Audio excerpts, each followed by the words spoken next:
The data is now out, both from UN agencies as well as organizations like ours, that small-scale farmers are actually more productive if they are allowed to be more productive. The UN data shows that 70% of the food people eat comes from small farms. So they should be the center of our thinking about food policy. Navdania's work, the movement that I started in India, has shown that the more you intensify ecologically and biologically, which you can only do on small farms, the more nutrition per acre you produce. And we've evolved this as an indicator for health per acre.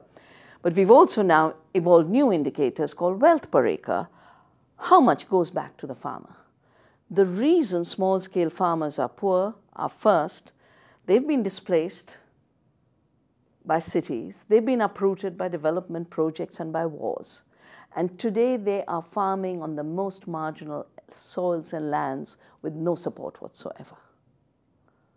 You have to look at human beings. When children don't get enough nourishment, they become dwarfs.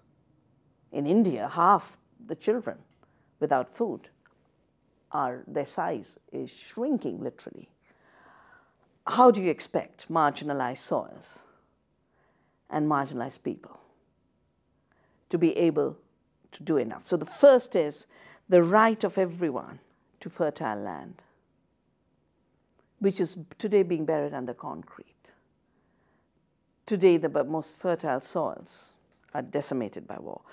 But the second very important issue, and this is particularly the case under conditions of globalization, which have even further manipulated an exploitative agriculture system. Because now global companies are trapping farmers for seed and chemicals, increasing the costs of farming. Farmers aren't able to eat what they grow because they have to pay the debt for the chemicals.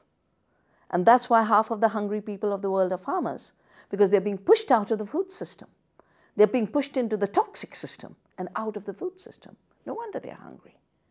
And then when they actually grow something, these globalization rules are designed to turn everything into a commodity and buy cheap from farmers and sell it at high prices on speculation. So the whole food system is being manipulated to maximize the profits of the big corporations at the top, whether it's the seed companies, the chemical companies, or the agribusiness companies, and crush the farmer at the bottom. And you can be in the remotest village today. This system is affecting you.